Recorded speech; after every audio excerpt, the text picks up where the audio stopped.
Hi అండి, నమస్తే. Welcome back to our channel Rakshita's home foods. ఈరోజు వీడియో వచ్చేసి బీట్రూట్ హల్వా. దీన్ని ఇంట్లో ఉండే మూడు ఇంగ్రీడియంట్స్తో ఈజీగా హల్వాని ప్రిపేర్ చేసుకోవచ్చు. ఎలాంటి ఫుడ్ కలర్ని యూజ్ చేయకుండా ఇంట్లోనే హెల్తీగా బయట దొరికే ఈ హల్వాని ఇంట్లోనే హెల్తీగా ప్రిపేర్ చేసుకోవచ్చు. సో లేట్ చేయకుండా ఆ ప్రాసెస్ ఏంటో చూసేద్దాం. ఎవరైతే మన ఛానల్ని ఫస్ట్ టైం చూస్తున్నారో ప్లీజ్ లైక్ చేసి సపోర్ట్ చేయండి, అలాగే సబ్స్క్రైబ్ చేసుకోండి. ఇలా నేను 3 మీడియం సైజు బీట్రూట్ని శుభ్రంగా వాష్ చేసి పీల్ చేసుకొని ఇలా సన్న ముక్కలుగా కట్ చేసుకున్నాను. సో ఇలా కట్ చేసుకున్న వాటిని ఒక మిక్సీ జార్లోకి యాడ్ చేసుకోవాలి. వీటిని ఎంత వీలైతే అంత స్మూత్గా మనం మిక్సీ పట్టేసుకోవాలి. ఇదే ప్రాసెస్లో ఒక బీట్రూట్తోనే కాకుండా క్యారెట్తోని, గుమ్మడికాయతోని ఈజీగా హల్వాని ప్రిపేర్ చేసుకోవచ్చు. సో ఈ విధంగా మిక్సీ పట్టుకున్న తర్వాత దీన్ని వడగట్టేసుకోవాలి, మొత్తం స్ట్రెయిన్ చేసుకోవాలి. త్వరగా మిగిలిన ఈ పల్ప్తోని స్నాక్స్ లాగా, కట్లెట్స్ లాగా చేసి పిల్లలకు పెట్టవచ్చు. And also it can be used to make face mask. అలాగే ఇందులో యాంటీ ఆక్సిడెంట్స్, విటమిన్ సి ఎక్కువ ఉండడం వల్ల ఇది మన హెల్త్కి, చర్మానికి చాలా చాలా యూజ్ అవుతుంది.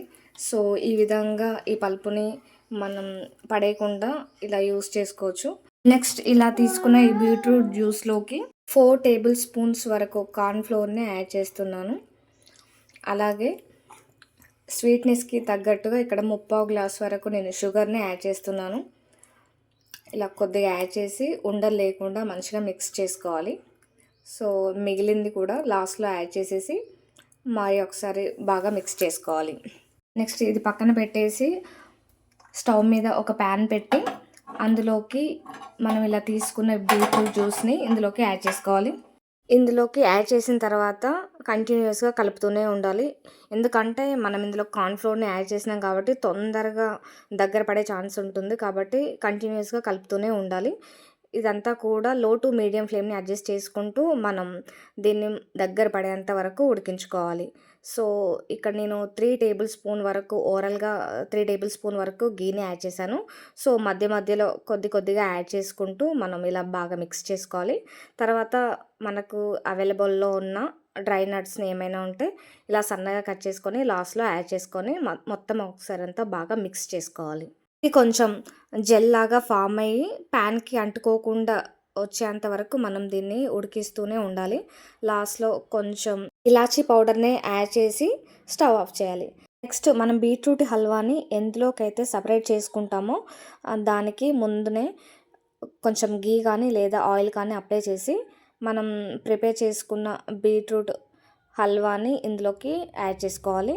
దీన్ని పక్కన పెట్టి చల్లారేంత వరకు ఉంచాలి.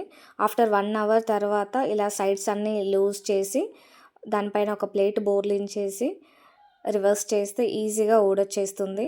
సో చూడండి, చాలా చాలా జెల్గా ఉంది. టేస్ట్ కూడా చాలా చాలా బాగుంది. ఇలా చిన్న చిన్న పీసెస్ కింద కట్ చేసి సర్వ్ చేయండి. అందరూ ఇష్టంగా తింటారు. దీన్ని బీట్రూట్ అస్సలు ఇష్టపడని పిల్లలకి, అలాగే పెద్దవాళ్ళకి, మనకి ఏదైనా స్వీట్ క్రేవింగ్స్ వచ్చినప్పుడు దీన్ని చేసి పెట్టండి. చాలా చాలా హెల్దీ, చాలా టేస్టీగా ఉంటుంది. మీరు కూడా ట్రై చేసి ఎలా కుదిరిందో నాకు కామెంట్ చేయండి. అలాగే లైక్ చేసి మన ఛానల్ని సబ్స్క్రైబ్ చేసుకోండి, సపోర్ట్ చేయండి. Thanks for watching. బాయ్.